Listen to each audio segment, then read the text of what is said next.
Kata Nabi kepada Jibril, apa itu wahai Jibril? Kata Jibril, itulah dunia. Dunia sudah tua, tapi dia tetap juga ingin menampakkan dirinya muda. Dunia ini sudah tua, tak lama lagi akan hancur binasa. Idza sama'um fatarat, langit terbelah.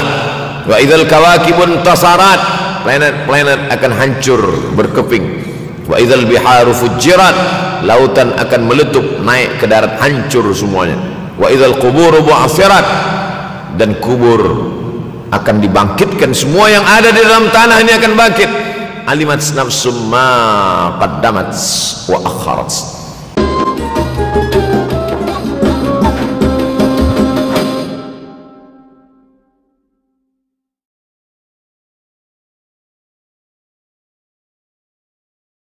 Akhir zaman. Kalau ada akhir tentu ada awal. Ada setengah kelompok mengatakan dunia ini tiada berawal, tiada berakhir. Kata dia dunia ini qadim, sama seperti Allah Subhanahu wa taala. Kalaulah dunia ini qadim, tentu ada dua yang qadim, ada dua yang kekal abadi. Maka orang yang mengatakan alam ini kekal, tiada berawal, tiada berakhir, dia sudah syirik. Syirik maknanya mengatakan ada dua yang qadim. Allah tiada berawal, tiada berakhir, dunia tiada berawal, tiada berakhir. Siapa yang mengatakan alam ini tiada berawal, tiada berakhir, maka dia syirik. Orang yang syirik maka tidak diterima amalnya. La in asyrakta, kalau engkau syirik la yahbatanna amaluka. Kalau engkau syirik maka seluruh amalmu akan gugur, tak bernilai di hadapan Allah Subhanahu wa taala. Ini yang menjadi tajuk kita subuh ini. Sama-sama percaya bahwa dunia akan berakhir. Yahudi mengatakan dunia akan berakhir, akan kiamat. Nasrani mengatakan dunia pun akan berakhir, hancur, akan kiamat. Bagaimana dengan Islam? Ma huwal iman? Apa itu iman wahai Muhammad sallallahu alaihi wasallam? Antu tu'mina billah, percaya kepada Allah, wa malaikatihi, percaya kepada malaikat, wa kutubihi, percaya kepada kitab-kitab, wa rusulihi, percaya kepada rasul-rasul, wal yaumil akhir, percaya bahwa dunia ini akan berakhir. Wa tu'mina billah wa tu'mina bil qadri khairihi wa syarrihi, engkau percaya kepada takdir baik dan takdir buruk. 6. Siapa yang tidak percaya kepada rukun iman yang 6, maka dia tidak lagi diakui sebagai umat Muhammad sallallahu alaihi wasallam. Fitnah akhir zaman. Saya nak menjelaskan tajuk kita subuh ini. Fitnah, terjadi banyaknya siksa-siksa. Akhir zaman, di ujung zaman. Menunjukkan dulu ada awal zaman, sekarang ada akhir zaman. Ada awal masa dunia, kita sekarang sudah berada di ujung dunia. Manakala Nabi Muhammad SAW Isra dan Mi'raj, dia melihat dalam perjalanan Isra Mi'raj itu ada seorang perempuan tua yang sedang bersolek. Jadi perempuan tua bersolek ini sudah nampak Nabi sejak masa Isra Mi'raj lagi. Jadi jangan terkejut bila sekarang nampak ada orang tua bersolek, dah lama dah.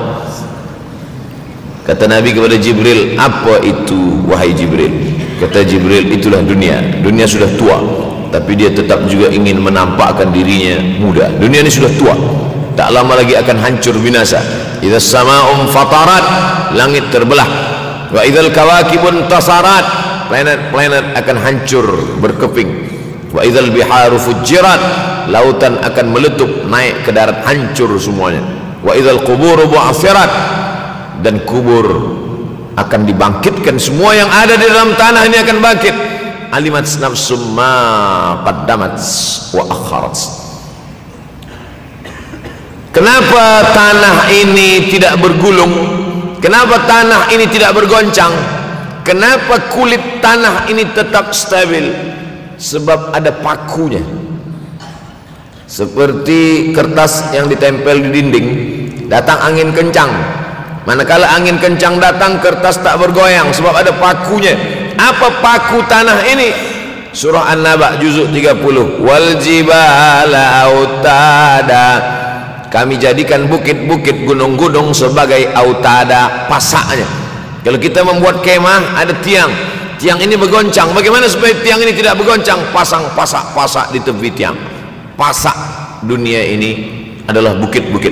Kalau kita menengok ada bukit, maka sebenarnya sepertiganya saja yang ada di atas. Bukit yang besar di atas itu sepertiga, 2/3 bukit terhunjam, tertanam ke dalam tanah. wal jibala autada. Tapi sampai masanya nanti bukit ini akan tercabut. Wa takunul jibalu kal ihnil manfush. Wa takunul jibal, bukit-bukit, kal ihni, seperti bulu kambing, manfush, bulu kambing yang dihembus angin. Hebatnya ayat-ayat Al-Quran itu, Allah memilih kata-kata sesuai dengan keadaan. Sembayang malam berat, nak jaga tidur malam berat. Kata berat bangun malam itu mengucapkannya pun berat. Wa minal laili fatahajjad, tahajjad berat. Sebagaimana beratnya jaga tengah malam, begitu Allah pilihkan kata yang berat, tahajjad berat. Wa takunul jibalu kal'inil manfush. Wa takunul jibal, bukit-bukit, gunung-gunung yang besar, yang berapi, kal jibal, kal ihni, seperti bulu kambing, manfush. Nun berjumpa dengan fa, fa mengeluarkan angin, shin pun menghembuskan angin. Ambil bulu kambing, letakkan di tapak tangan, kal ihnil manfush. Sebagaimana terbangnya bulu kambing dari tapak yang dihembus angin, begitulah gunung-gunung akan tercabut. Kalau gunung-gunung yang besar, gunung yang dari batu, gunung yang berapi, yang mengeluarkan lahar, itu tercabut dari tanah seperti bulu kambing dihembus angin, bagaimana agaknya kita nanti? Tak tahu entah macam mana.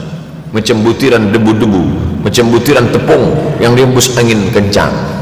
Wataran nasa sukara, selepas gunung-gunung itu tercabut lalu tanah ini bergoncang, kau lihat manusia macam mabuk.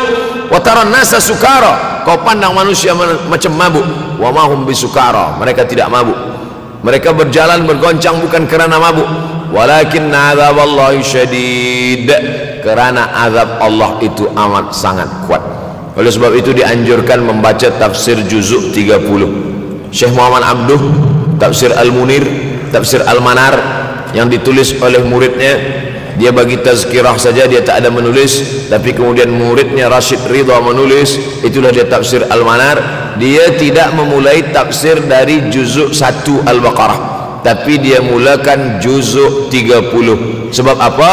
Sebab mengkaji juzuk 30, amma yatasaalun 'anil naba'il 'azim alladhi hum fi mukhtalifun kalla saya'lamun, bercerita tentang hari kiamat. Orang kalau sudah bercerita tentang hari kiamat, datang rasa takut, datang rasa cemas, datang rasa khawatir, kita akan mati, dunia akan binasa, apa yang akan kita bawa? Selepas dia mengkaji juzuk 30, datanglah semangatnya, khusyuklah dia solat, datang semangatnya beribadah, datang hilang rasa cinta harta, dia akan berwakaf, berinfak, bersedekah. Maka fitnah akhir zaman ini perlu dikaji selalu supaya kita mendatangkan khusyuk dalam hati, takut dalam hati, ridha menerima keputusan Allah Subhanahu wa taala. Fitnah akhir zaman. Hadis yang saya pilih diambil dari kitab Sahih Al-Bukhari. Pendek saja, Sahih Al-Bukhari, tapi sebenarnya judul kitab ini panjang. Al-Jami' As-Sahih Al-Musnad Al-Mukhtasar min umuri Rasulullah SAW wa sunanihi wa ayyami. 7. Disebut dia Al-Jami' kerana dia mencakup 3 aspek: akidah, ibadah, akhlak. Al-Musnad kerana hadis-hadisnya bersanad dari Imam Al-Bukhari sampai ke Nabi Muhammad SAW, ada silsilah. Al-Mukhtasar kerana dia ringkasan, 7.275 hadis sahaja, padahal hadis Nabi banyak, maka dia ringkaskan, dia kecilkan menjadi 7.275 hadis. Min umuri Rasulullah, semua perkara-perkara Rasulullah, wa sunanihi, kebiasaan-kebiasaan Rasulullah, wa ayyami, hari-hari kehidupan Rasulullah SAW. Disebut Sahih Al-Bukhari. Bukhari bukan nama orang, Bukhari nama kampung, Bukhara, Uzbekistan sekarang. Nama dia Muhammad bin Ismail bin Ibrahim bin Al-Mughirah bin Bardizbah Al-Bukhari. Bardizbah datuk dia yang kelima mu'alaf masuk Islam, Majusi, penyembah api, dari Persia, Iran sekarang. Muhammad bin Ismail bin Ibrahim bin Al-Mughirah bin Bardizbah. 16 tahun berkeliling, 16 tahun berkeliling Makkah, Madinah, Syam, Suriah, Mesir, balik, barulah kemudian dia menyampaikan hadis-hadis Rasulullah SAW. 16 tahun belajar hadis, baru dia mengajar hadis. Kita sekarang 16 kali masuk, itu pun ada 2-3 kali tak datang sebab jam. Selepas itu nak mencuba mengajar hadis dan berkata, kalau Bukhari mengajar hadis, aku pun boleh mengajar hadis. Bukhari makan, aku makan. Bukhari minum, aku minum. Bukhari manusia, aku manusia. Bukhari mengajar hadis, aku mengajar hadis. Betul, tapi Bukhari mengajar hadis dari kepalanya, kita mengajar hadis dari laptop. Mati laptop, hilang hadis. Oleh sebab itu maka Imam Al-Bukhari, Masya Allah, Tabarakallah, berapa hafazan hadis Imam Al-Bukhari? 600,000 hadis, 600,000 hadis. Lalu kemudian dari 600,000 hadis dia buang hadis-hadis dhaif, dia buang hadis-hadis maudhu', akhirnya 300,000 hadis. Dari 300,000 itu dia kecilkan lagi menjadi 7,275 hadis. Itulah yang dikaji oleh umat Islam dari mulai Maghribi hinggalah ke Semenanjung Melayu. Mudah-mudahan anak cucu kita ada yang menghafaz dan mengajarkan hadis-hadis Sahih Al-Bukhari, insyaAllah. Diambil dari kita, diambil dari bab zuhurul fitan. Zuhur, muncul, tampak, datang. Fitan, jamak dari kata fitnah. Fitnah 1, 2 fitnatan, 3 fitan. Diriwayatkan dari as-sahabi al-jalil, sahabat yang mulia bernama Abdurrahman, ayahnya Sakhar, kampungnya Dus. Nama lengkapnya Abdurrahman bin Sakhar ad-Dusi.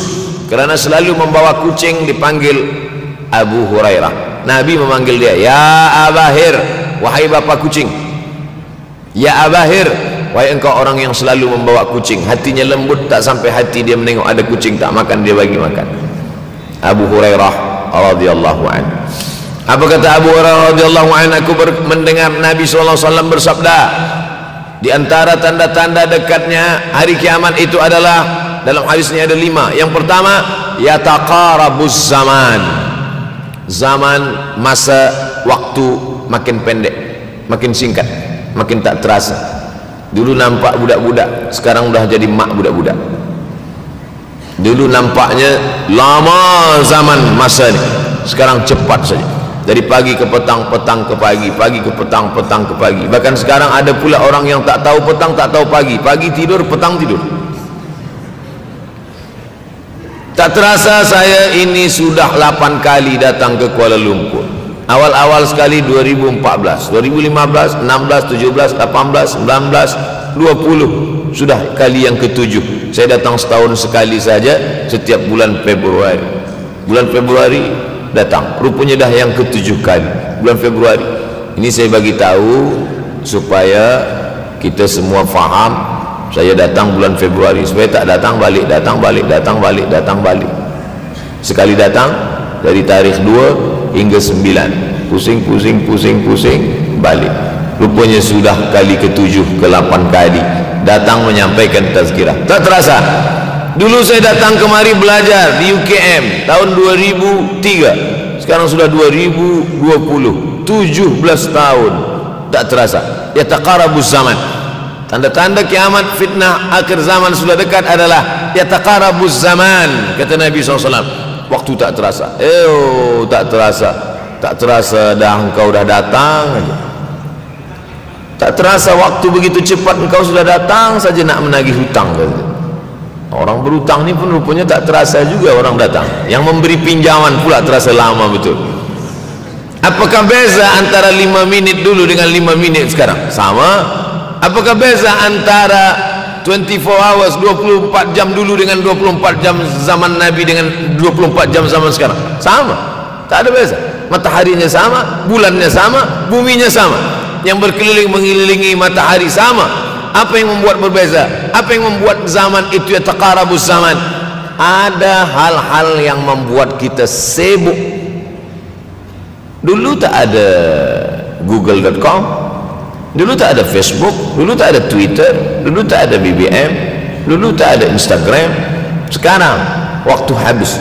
Bila kita tanya orang mana yang lebih lama, 5 minit atau 50 minit, semuanya sepakat mengatakan 50 menit lama, 5 menit kejam. Saya tanya 2 kali, pelajar-pelajar, penuntut-penuntut, mana yang lebih lama, 5 menit atau 50 menit? Semuanya berkata 50 menit lebih lama daripada 5 menit. Lepas tu saya balik, mana yang lebih lama? 5 menit menunggu azan maghrib bulan puasa, 50 menit status FB Instagram. Oh, lebih lama 5 menit menunggu azan maghrib. 5 menit menunggu azan maghrib bulan puasa macam-macam mati jam. 50 menit hilang waktu tak terasa. Itu menunjukkan hadis Nabi itu, saya semakin saya baca hadis Nabi makin kuat keyakinan saya, makin kuat iman saya, makin hilang keraguan saya bahwa yang berbicara ini bukan manusia biasa, tapi dia dapat wahyu dari Allah. Wa ma yantiqu anil hawa in huwa illa wahyun yuha, melainkan wahyu dari Allah Subhanahu wa taala. Yataqarabuz zaman, masa begitu cepat berlalu tak terasa. Sebulan seperti sepekan, sepekan seperti sehari, sehari seperti sesaat. Akhirnya kita pun kehilangan waktu, habis. Saya Ustaz Abdul Somad, memang zaman ini tak terasa cepat betul. Rasa-rasa kejap dah bulan Ramadan, tak terasa baru saja Idul Fitri dah masuk pula lagi. Masya Allah, begitu cepatnya masa berlalu. Maka jangan sampai saya semakin saya baca hadis ini semakin kuat keyakinan saya bahwa Nabi Muhammad sallallahu alaihi wasallam mendapat wahyu dari Allah Subhanahu wa taala, semakin kuat keyakinan dan keimanan. Kenapa? Seandainya Nabi berkata zaman nanti di akhir zaman itu semakin cepat, semakin dekat, semakin berlalu tak terasa, tapi kemudian zaman yang kita lalui tak sama seperti yang dikatakan Nabi. Mungkin datang juga keraguan dalam hati, betulkah ini? Tapi ternyata 1441 tahun lampau, 1440 tahun yang lalu Nabi mengatakan, dan hari ini terbukti zaman begitu cepat berlalu. Masya Allah, tabarakallah. Hari inilah ditemukan internet, hari ini datang television, hari ini datang WhatsApp, hari ini datang yang melalaikan kita daripada Allah Subhanahu wa ta'ala, sehingga waktu datang sembang-sembang, cerita-cerita, tengok ini, update ini, tulis ini, tengok ini, pandang ini, habis waktu berlalu. Padahal waktu inilah yang akan ditanya oleh Allah Subhanahu wa ta'ala. 6 kali Allah bersumpah demi waktu. Terbit fajar, wal fajri wa layalin nashr, masuk waktu subuh. Was subhi idza tanaffas, masuk waktu duha. Wad duha wal laili idza saja, masuk waktu siang. Wan nahari idza tajalla, masuk waktu asar. Wal asri innal insana lafi khusr, masuk waktu malam. 2 kali Allah bersumpah demi waktu malam. Wal laili idza saja wal laili idza yaghsha. Kenapa hadis ini yang Ustaz bahaskan? Kami nak mendengar hadis tentang Dajjal dah lahir atau belum? Dajjal dah hadir. Mana bukti Dajjal dah hadir? Kurma bisan tidak lagi berbuah. Bila kurma bisan tidak berbuah, Dajjal dah nak datang. Kurma bisan sekarang sudah berkurang, tak berbuah. Lalu kemudian apa lagi? Ain Zuhar, mata air dari Ain Zuhar sudah kering, sudah kering. Oleh sebab itu, tapi manakala dulu datang Habib Umar bin Hafiz, saya hadir majelis itu, adalah seorang bertanya, Habib, ya, Imam Mahdi dah lahir atau belum?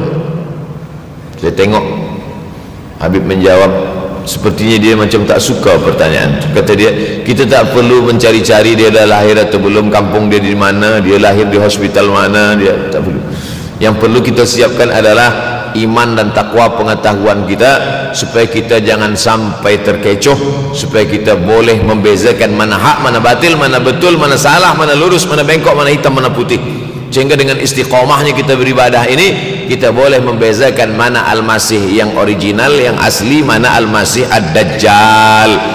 Makanya tadi sebelum salam kita berkata, Allahumma inni a'udzubika min azabi jahannam wa min azabil qabri wa min fitnatil mahya wal mamat wa min syarri fitnatil masihid Dajjal. Membaca, menghafaz 10 ayat di awal surah Al-Kahfi, Siapa yang menghafaz 10 awal ayat, hadis lain mengatakan 10 akhir, 10 awal 10 akhir, elok dua-duanya.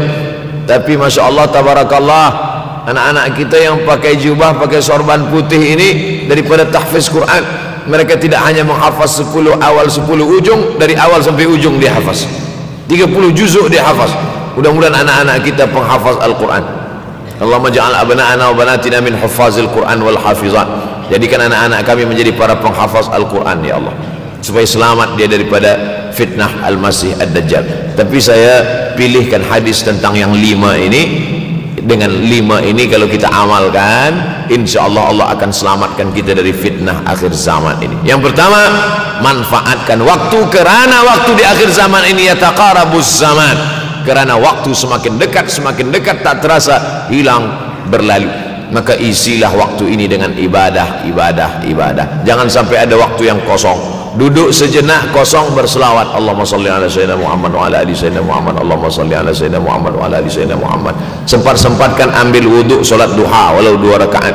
Sempat-sempatkan sebelum tidur malam solat witir 3 rakaat, supaya tidur kita sentiasa dalam wuduk dan kita sempat solat witir. Andai mati kita malam itu, insyaallah mati dalam keadaan husnul khatimah. Usolli sunnatal witri 3 rakaatin lillahi ta'ala. Nanti malam jaga tidak witir lagi, hanya tahajud saja. Sempat-sempatkan solat tahajud. Elok amat sangat baik solat wuduk 2 rakaat. Usolli sunnatal wuduk rakaatain lillahi ta'ala. Selepas solat wuduk solat sunat taubat. Usolli sunnatat taubat rakaatain lillahi ta'ala. Selepas solat sunat taubat solat sunat hajat. Usolli sunnatal hajat. Selepas itu barulah solat sunat tahajud 8 rakaat. Nak tambah lagi 10, 12, 14 elok, tak salah, karena dia tiada batasan. Adakah sahabat Nabi yang melakukan ini? Ada. Qatadah bin Nu'man dari selepas Isya sampai azan subuh. Imam Ahmad bin Ambal dari selepas Isya sampai azan subuh. Bahkan mereka menghatamkan Al-Quran dalam tahajud mereka.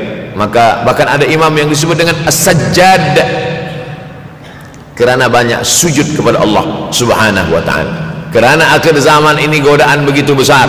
Dulu orang tengah malam tahajud, jam 2 malam, jam 3 malam dia bangun, kerana dia membaca hadis sab'atun yudhilluhumullah, ada 7 golongan yang mendapatkan naungan Allah, yauma la dhilla illa dhilluh, hari itu tak ada naungan kecuali naungan Allah. Rajulun, ada seseorang, zakarallah, dia berzikir mengingat Allah khalian di tengah malam, tak ada manusia, fafadat ainahu, menetes air mata. Maka yang pertama ini, jangan sampai kita kehilangan waktu, kerana waktu kasaif, waktu ini seperti pedang, illam taqta'hu qata'aka, kalau tidak kau patahkan dia. Kalau kau dapat pedang, patahkan, sebab kalau tidak kau patahkan, dia yang akan memotong engkau, mematahkan tulang-tulang engkau. Waktu ini kalau tidak kita manfaatkan, kita akan ditanya tentang waktu, kemana saja waktu yang sudah kau pakai. Inna sam'a, pendengaran, wal basar, penglihatan, wal fuad, hati, kullu ulaika kana anhu mas'ula, semua akan disoal, semua akan diminta tanggungjawab di hadapan Allah. Kemana waktu yang sudah aku bagi dulu engkau pakai? Yang pertama nanti ditanya, la tazulu qadama 'abdin yaumal qiyamah, kaki anak Adam tidak akan bergeser, tidak akan beralih dari tempat tegaknya pada hari kiamat, hatta yus'al, sampai dia disoal, sampai dia ditanya. La tus'alunna yauma idzin 'anin na'im. Banyak yang akan ditanya nanti, tapi Nabi bagi tahu di antara yang akan ditanya dari sekian banyak nikmat itu 4. Yang pertama, an umrihi fima afnah, umur kemana engkau habiskan? Hari ini ada anak-anak muda belia umurnya 17 tahun. 17 tahun habis menghafaz Al-Quran. 17 tahun habis iktikaf dalam masjid. 17 tahun habis berzikir, berjubah, bersorban, mengabdikan ilmu, berkhidmat kepada ulama. 17 tahun habis. Tapi ada pula yang dibalik, 71 tahun habis, rumah office kopi, rumah office kopi, rumah office kopi, batuk mati habis. Apa yang dapat kita bawa menghadap Allah SWT? Yang pertama, yataqarabuz zaman. Yang kedua adalah wa yanqusul ilmu semakin berkurang. Kalau sudah ilmu berkurang, apa yang bertambah? Jahil. Kalau ilmu bertambah, jahil berkurang. Kalau ilmu berkurang, jahil bertambah. Mana ada orang jahil cakapnya didengar orang? Saya dulu awal-awal membaca hadis ini, wayang kusul ilmu berkurang, jahil bertambah. Rasanya tak mungkin, tak logik, tak masuk akal. Mana ada orang tak berilmu cakap dia didengar. Sekarang baru saya faham. Dulu orang tak berilmu ditinggalkan orang. Sekarang orang tak berilmu asal dia pandai berbicara, dia akan didengar orang. Bahkan orang jahil pula punya channel. Apa namanya? Jahil.com. Orang jahil punya channel. Banyak pula follower dia daripada follower kita.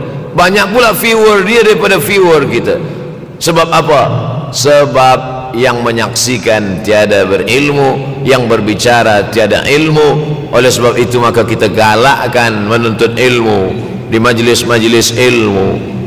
Untuk apa Abdul Somad sudah berumur 43 tahun pun masih pergi juga lagi ke Sudan belajar? Apa yang nak dicari ini? Tak lain tak bukan, mudah-mudahan kita termasuk orang yang sampai akhir hidupnya mencari ilmu, insyaAllah. Saya datang kemari bukan niat mengajarkan ilmu. Saya datang ke Malaysia tetap niatnya belajar mencari ilmu. Man salaka tariqan, siapa yang melangkahkan kaki melalui suatu jalan, yaltamisu fihi ilman, siapa yang melalui suatu jalan niatnya untuk mencari ilmu, sahalallahu lahu bihi tariqan ilal jannah, dimudahkan Allah jalannya menuju surga. Innallaha la yantazi'ul ilma intiza'an. Innallaha la yanzi'ul ilma intiza'an. Allah kalau mencabut ilmu, bukan macam mencabut pokok kayu dari tanah. La yantazilul ilmu intiza'an. Allah tidak mencabut ilmu macam mencabut pokok kayu dari tanah hingga ke akarnya, tidak. Lalu bagaimana ilmu ini dicabut? Biqabdil ulama, dengan matinya ulama maka habislah ilmu. Meninggal Imam Syafi'i berkurang ilmu, meninggal Imam Nawawi berkurang ilmu, meninggal Imam Fulan berkurang ilmu. Maka yang hadir adalah al-juhala. Yang lebih menakutkan lagi adalah al-juhala bi thawbil ulama, orang jahil dengan pakaian ulama. Abdul Somad tidak mengatakan dirinya ulama. Saya selalunya membacakan ayat Quran, membacakan hadis Nabi, menyampaikan fatwa ulama. Tak pernah saya berceramah, bertausiah menurut saya. Siapa saya? Siapa kita? Syafi'i manusia, saya manusia. Syafi'i boleh berfatwa, saya juga boleh berfatwa. Imam Syafi'i berfatwa Al-Quran 30 juzuk dalam kepala dia. Kita juzuk 30 pun kadang-kadang hilang. Imam Syafi'i balik dari masjid ke rumah, dia tutup telinga. Datang orang bertanya, Syafi'i, ya, kenapa engkau tutup telinga? Sebab bila aku dengar dari masjid ke rumah, semua yang aku dengar masuk tu semua aku ingat. Aku takut dia ingat di dalam, maka aku tutup. Kita yang saya sampaikan tadi pun tak ingat. Oh, ustaz mengejek kami, enggak. Jangankan yang mendengarkan, yang bercakap pun tak ingat. Nasib baik datang orang Jepun mengingatkan kita. Nah, ini nama dia Sony. Manusia ini lupa. Oleh sebab itu maka yang kedua, akhir zaman, wayang kusul ilmu makin kurang.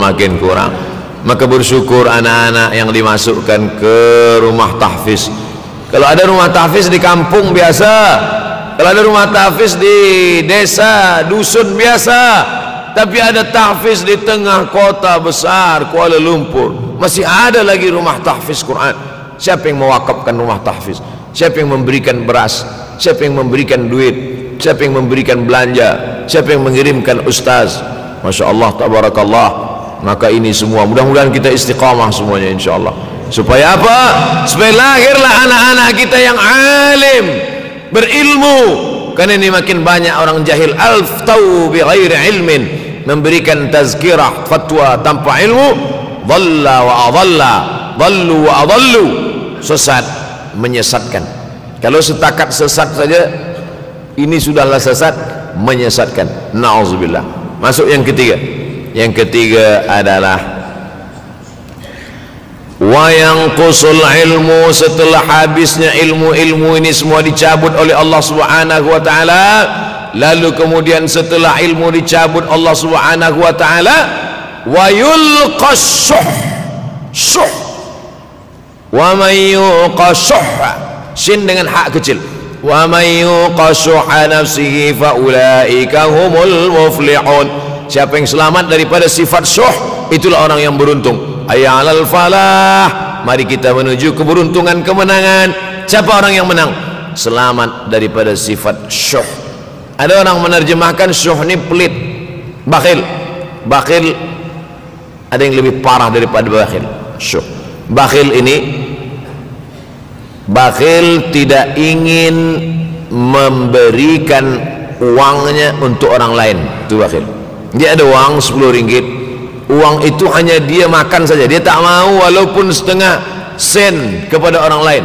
Itu namanya bakhil. Kalau syuh ini, duit dia simpan, duit orang pula dia makan. Nah, itu syuh. Jadi lebih parah lagi. Oleh sebab itu, kalau sudah ilmu ini dicabut, orang menjadi jahil, maka datang penyakit syuh yang ketiga. Apa itu syuh? Hubbud dunya, hubbul mal, wa tuhibbul mala hubban jamma. Engkau sayang kepada harta amat sangat sayang. Dia pegang semuanya sampai tak meleleh, tak menetes walaupun satu tetes. Akhirnya mereka inilah pendusta-pendusta agama. Ara'aital ladzi yukadzibu biddin. Tahukah kamu siapa itu yang mendustakan agama? Fadzalikal ladzi yad'ul yatim. Mereka itu yang membiarkan anak yatim. Wala yahuddu ala ta'amil miskin. Dia tidak mempedulikan makanan orang miskin. Sebab apa? Bukan sebab tak ada harta, sebab syuh. Kenapa syuh? Sebab tak ada ilmu. Tak ada ilmu tentang akhirat. Dia pegang, dia simpan, mati, habis. Yang dia bawa hanyalah 1, 2, 3 helai kain kafan saja. Itulah mengapa Sultan Turki, Sultan Muhammad Al-Fatih, Sultan Abdul Hamid, coba tengok gambar Sultan Muhammad Al-Fatih, Sultan Abdul Hamid Turki dulu. Sorban dia besar-besar. Saya dulu terkejut, lama saya tengok, kenapa sorban orang Turki ini besar-besar. Lama-lama saya baca, rupanya sorban orang Turki itu kain kafan. Tuan-tuan balik dari sini, belikan kafan 2 meter, ikatkan kepala, bawa sembahyang supaya ingat mati. Bolehkah menyiapkan kain kafan? Baca kitab Tanbihul Mughtarrin, peringatan bagi orang-orang yang tertipu. Di situ ditunjukkan banyak ulama, bahkan mereka menggali tanah di dalam rumahnya. Malam-malam dia tahajud, selepas tahajud dia duduk di dalam tanah itu supaya terasa bagaimana rasanya mati. Gali tanah 2 meter, masuk ke dalam. Tapi kalau nak buat itu kita saja dengan Allah. Jangan pula, banyak juga orang sekarang udah gali tanah masuk ke dalam, streaming pula. Hai guys, nak rasakan mata, mana boleh terasa. Kita saja masuk ke dalam, rasakan macam mana rasa. Sebab kalau cakap saja, marilah kita ingat mati, takutlah kita pada mati, kita tak tahu bagaimana rasa mati. Kalau nak merasakan bagaimana harus mati, nanti kalau ada orang mati meninggal dunia, masuk kita ke dalam, kita sambut jenazah, kita letakkan, kita duduk, rasakan. Ketika Fatimah meninggal, Fatimah emak Sayyidina Ali meninggal, Nabi masuk ke liang lahat. Masuk Nabi ke liang lahat, Nabi berdoa di dalam. Ketika Utsman bin Maz'un meninggal, Nabi masuk ke dalam, Nabi pegang jenazah Utsman bin Maz'un, meleleh air mata Nabi turun ke misai, turun ke janggutnya, turun menetes sampai ke bawah. Merasakan bagaimana rasanya di dalam. Dulu saya pernah berjumpa dengan seorang pemuda, telinga dia pakai anting subang, lalu kemudian saya tengok banyak tato dia. Saya tanya, macam mana cerita awak bertaubat dulu? Mak saya meninggal, Ustaz Abdul Somad. Lepas tu saya tegak di tepi kubur. Macam ada yang menolak saya dari belakang, masuk saya ke dalam. Masa masuk itulah terasa sejuk di kaki, datang rasa takut saya. Makanya kalau ada orang yang sudah kita bagi tazkirah, bagi nasihat tak juga, nanti ada orang meninggal, bawa dia agak dekat, senggolkan sikit, jatuh. Gitu caranya supaya kita terasa mati ini, supaya apa? Hilangkan penyakit syuh, cinta harta, takut mati, dan membuat kita menjadi bakhil, pelit. Na'udzubillah. Yang keempat, wa tazharul fitan. Ini yang terkait dengan tajuk kita yang keempat. Wa tazharul fitan. Banyaklah fitnah, siksa.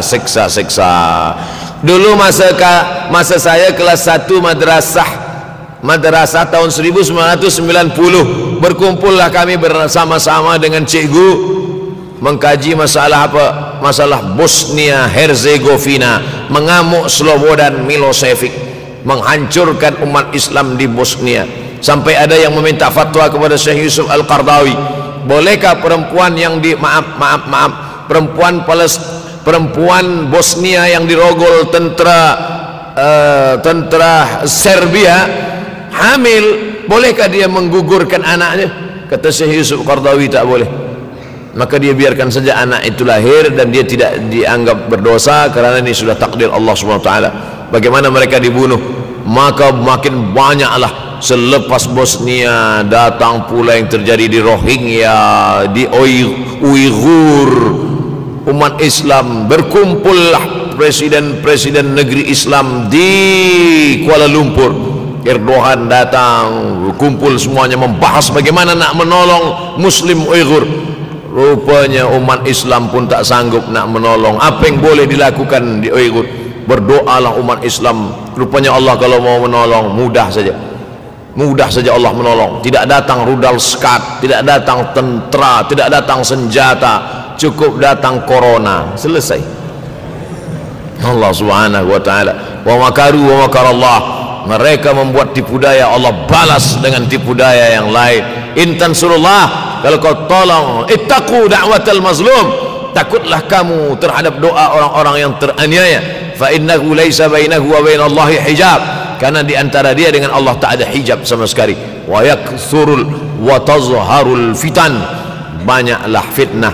Yang terakhir, yang kelima, wa yakthurul haraj. Wa yakthurul haraj, banyak terjadi haraj, kata Nabi. Sahabat pun bertanya, ya Rasulullah, wa mal haraj, apa haraj itu ya Rasulullah? Kata Nabi SAW, al haraj al qatlu, nanti di akhir zaman itu akan banyak pembunuhan. Dulu pun banyak juga pembunuhan, tapi tak banyak sekarang. Pembunuhan di Palestin sampai sekarang tak berakhir. Pembunuhan Rohingya tak berakhir. Pembunuhan di Uighur, pembunuhan. Dulu imam-imam masjid, imam salat tarawih dulu di Masjidil Haram, Allahumma ansuril Islam wal muslimina fi Palestin. Dulu satu aja. Selepas itu bertambah, Allahumma ansuril Islam wal muslimina fi Palestin wa Suriah.